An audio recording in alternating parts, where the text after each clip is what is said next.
प्रिय विद्यार्थियों, आज हम लोग पढ़ेंगे हिंदी व्याकरण का एक पाठ पत्र लेखन। पत्र लेखन का हम 3 भाग वीडियो में इस चैनल के माध्यम से दे चुके हैं। वो तीनों भाग में विशेष रूप से 2 भाग जो है आवेदन पत्र का है और 1 भाग व्यवहारिक पत्र का है। वो व्यवहारिक पत्र का जो है वो मित्र के पास पत्र लिखने की कला बताई गई है उसमें। आज हम आप लोगों को मित्र के अलावा अन्य सभी सगे संबंधियों के पास पत्र कैसे लिखे जाते हैं, उसके लिखने का तरीका क्या होता है, जिससे कि हम यदि परीक्षा में व्यवहारिक पत्र लिखने का यानी अपने चाचा पापा मम्मी मौसा मौसी फुआ फूफा भाई छोटी बहन बड़ी बहन के पास यदि व्यवहारिक पत्र लिखने की ज़रूरत पड़े या परीक्षा में लिखने को आए तो हम पूर्ण अंक कैसे प्राप्त कर सकते हैं, इसकी कला हम आज सिखाएंगे आपको। तो चलते हैं, हम लोग सीखें आज पत्र लेखन का दूसरे प्रकार व्यवहारिक पत्र लिखना सीखें। देखिए, पत्र लेखन जो होते हैं ना 2 प्रकार के होते हैं, ठीक है। एक होता है आवेदन पत्र, ठीक है, जो कि पदाधिकारियों के पास लिखा जाता है, जैसे कि बीडीओ सीओ डीएम हेडमास्टर, ठीक है, मुखिया जी के पास यदि लिखने की जरूरत पड़े, ये पद के पदाधिकारी हैं, तो इन लोगों के पास जो लिखा जाता है जो पत्र, उसे आवेदन पत्र कहते हैं। तो आवेदन पत्र का 2 भाग हम आप लोगों को वीडियो में दे चुके हैं, पढ़ा चुके हैं। चलिए अब आइए व्यवहारिक पत्र। व्यवहारिक पत्र में 1 भाग हमने दिया है जिसको हमने नाम दिया है पत्र लेखन भाग 3। ये पत्र लेखन भाग 4 होगा बाबू। तो अब देखिए, व्यवहारिक पत्र किसे कहते हैं, और जो पत्र अपने सगे संबंधियों के पास लिखे जाते हैं उसे व्यवहारिक पत्र कहते हैं। जैसे पापा के पास, चाचा जी के पास, मौसा जी के पास, मौसी जी, फुआ फूफा बड़े भाई के पास लिखेंगे तो उस प्रकार के पत्र को क्या कहते हैं, व्यवहारिक पत्र। तो आज व्यवहारिक पत्र का दूसरा भाग या पत्र लेखन का चौथा भाग होने जा रहा है। तो चलिए हम लोग देखेंगे, आज हम लोग विशेष रूप से पढ़ेंगे व्यवहारिक पत्र के बारे में। तो चलते हैं, देखते हैं। व्यवहारिक पत्र की परिभाषा तो बता दिए, वैसे पत्र जो अपने सगे संबंधियों के पास लिखी जाए उसे व्यवहारिक पत्र कहते हैं। तो चलते हैं, व्यवहारिक पत्र लिखने की कला सिखाने के पहले हम आप लोगों को 3 व्यवहारिक पत्र से संबंधित 3 प्रश्न लिए हुए हैं कि एक ऐसा हम प्रारूप आपको देंगे, ऐसा प्रोफार्मा देंगे जिस प्रोफार्मा के माध्यम से आप किसी प्रकार के व्यवहारिक पत्र, चाहे जिनके पास आपको लिखना है, जिस सगे संबंधी के पास लिखना है, उसका उत्तर आप सटीक दे सके और लिख सके और अंक प्राप्त कर सके। देखिए, जैसे पहला प्रश्न हमने राइज किया है कि अपने चाचा जी के पास इंटर परीक्षा की तैयारी के संबंध में एक व्यवहारिक पत्र लिखें, ठीक है ना। चलिए, अपने चाचा जी के पास लिखना है और किसके बारे में लिखना है, इंटर परीक्षा की तैयारी के संबंध में। 2 चीज मुख्य रूप से ध्यान करनी है कि किनके पास लिखना है और किस बारे में लिखना है। ये 2 चीज ध्यान रखनी है, उस आधार पर लिखा जाएगा प्रश्न का। तो अब रही कि ध्यान का रखनी है, वो तो क्वेश्चन में जो परीक्षा में जब आएगा तो बताएगा ही कि किसके पास लिखना है और किस संबंध में, किस बारे में लिखना है, बता देगा। परीक्षा में क्वेश्चन में बता देता है। और उत्तर कैसे देंगे इसका ध्यान दीजिए। जैसे मान लीजिए चाचा जी के पास लिखना है तो लिखेंगे आदरणीय या पूजनीय, दोनों में से कोई एक शब्द लिखिएगा, आदरणीय या पूजनीय, ठीक है। चलिए, ये सब में रहेगा, ये पहला, दूसरा, तीसरा, तीनों आवेदन पत्र में, तीनों व्यवहारिक पत्र में किसी का उत्तर यदि देते हैं तो आदरणीय या पूजनीय रहेगा। क्योंकि देखिए, अपने से बड़े जो भी हमारे सगे संबंधी होंगे सबके लिए क्या लिखना है, आदरणीय या पूजनीय। और यदि मित्र के पास लिख रहे हैं तो क्या होगा, प्रिय मित्र, ठीक है। मित्र के पास लिखेंगे, मित्र क्या होता है, बराबरी के माना जाते हैं, भले वह उम्र में कुछ बड़ा हो या छोटा हो, लेकिन यदि मित्र मानते हैं तो हम बराबर मानते हैं उनको, तो उनके लिए लगाते हैं प्रिय मित्र। ऊपर यहाँ क्या लिखते हैं, प्रिय मित्र, ठीक है।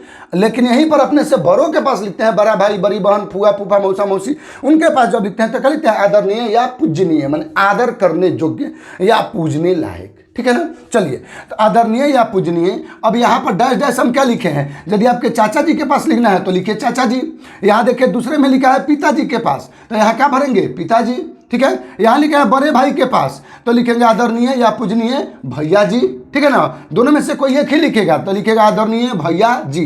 किसके लिए, तीसरे नंबर क्वेश्चन के लिए, ठीक है।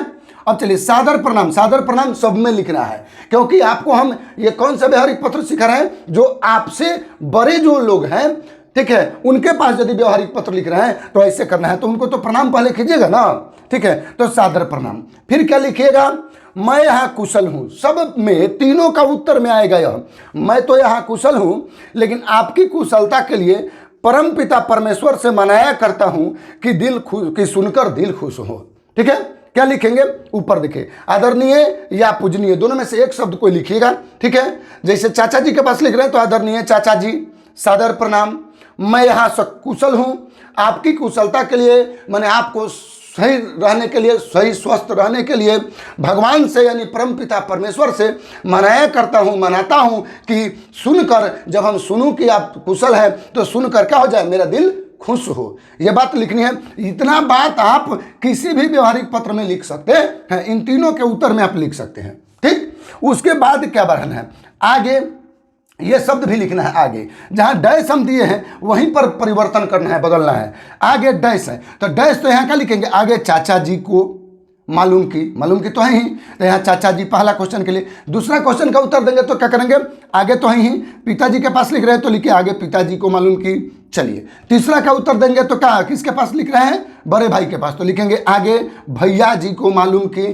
ठीक है, यहाँ तक हमें ऐसा है कि तीनों प्रश्न के उत्तर में इस प्रकार यहाँ तक लिखना आप लोग जान गए। यहाँ तक यदि जान गए तो इसके बाद कुछ भी भारी नहीं है। इसके बाद अब देखिए, चाचा जी पिताजी भैया जी वाला काम खत्म। यहाँ क्या लिखे, चाचा जी पिताजी भैया जी, यहाँ भी लिखे चाचा जी पिताजी भैया जी, बस यहाँ दो जगह पर ये परिवर्तन। ठीक है, दोनों बात सेम यहाँ रहेगा। अब बाकी हम जो लिखे हैं वही बात तीनों के यहाँ या किसी भी फूफा मौसा फूफा सबके यहाँ ऐसा ही। यदि फूफा के पास तो फूफा जी, यहाँ भी फूफा जी। ठीक है, इतना तो तैयार हो गया आपका। अब इसके आगे कहिए कि अब कैसे करेंगे। ठीक है, इसके आगे के लिए अभी चाचा जी फूफा जी फूफा जी या भैया जी का काम खत्म।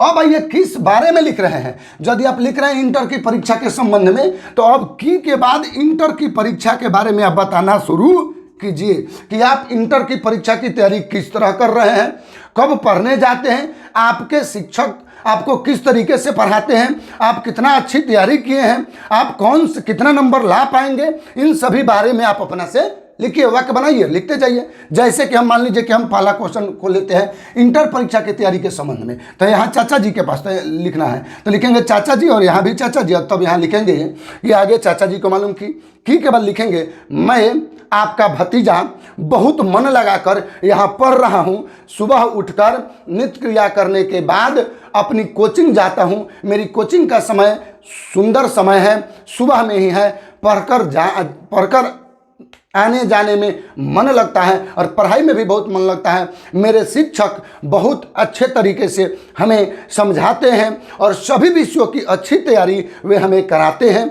हमें आशा है कि अपने मेहनत और हमारे अपने गुरुजी के मेहनत से मैं इस बार इंटर बोर्ड परीक्षा में 450 नंबर से अधिक अंक लाऊंगा और आपसे आशीर्वाद जरूर मांगूंगा और अगला पत्र फिर लिखूंगा कि मेरा क्या अंक आया और आपसे आशीर्वाद लेना चाहूंगा। इतना लिख लेंगे, बस हो गया।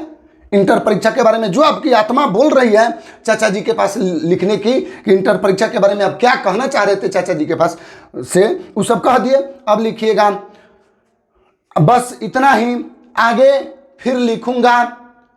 ठीक है, आपका प्यारा, अब नीचे क्या करना होगा, आपका प्यारा भतीजा, आपका प्यारा चाचा जी क्या आप क्या लगेंगे, भतीजे ना, यहाँ चाचा जी तो लिखे आपका प्यारा भतीजा, अपना नाम लिख दीजिएगा, अपना पता इत्यादि लिख दीजिएगा नीचे। यहाँ लिखे आपका प्यारा भतीजा, अब भतीजा का क्या लिख दीजिएगा, नाम, और उसके बाद क्या लिखिएगा, नाम लिखने के बाद पता इत्यादि लिख दीजिएगा, हो जाएगा, आपका तैयार हो गया। देखिए इस आधार पर पहला तैयार हुआ, दूसरा भी तैयार हो जाएगा। जैसे पिताजी के पास, तब पूजनीय पिताजी, सादर प्रणाम, मैं कुशल हूँ, आपकी कुशलता के लिए परमपिता परमेश्वर से मनाया करता हूं कि सुनकर दिल खुश हो, सबसे में रहेगा।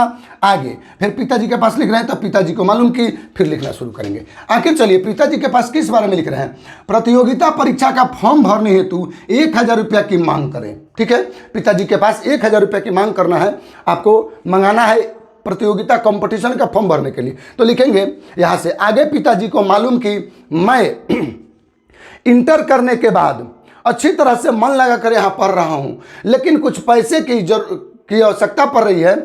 ठीक है, जिससे जिसका उपयोग हम कंपटीशन यानी प्रतियोगिता परीक्षा का फॉर्म आया हुआ है जिसको भरने में करना है, और ये फॉर्म भरना हमें इतने तारीख तक जरूरी है। अतः पिताजी से निवेदन है कि आप इस पैसे को समय से भेज दें जिससे कि हम अपना प्रतियोगिता फॉर्म भर सके और हम परीक्षा दे सकें। ये लिख दीजिए। लिखने के बाद लिखिए अपना आपका प्यारा पुत्र। अब संबंध क्या हुआ, पिताजी को लिख रहे हैं पत्र, तो आप पिताजी का क्या लगते हैं, पुत्र लगते हैं। आपका प्यारा पुत्र, पुत्र का नाम अपना लिखे नीचे, तब अपने सब पता लिख दीजिए, हो गया। और यहाँ पर दिनांक लिख दीजिएगा जरूर।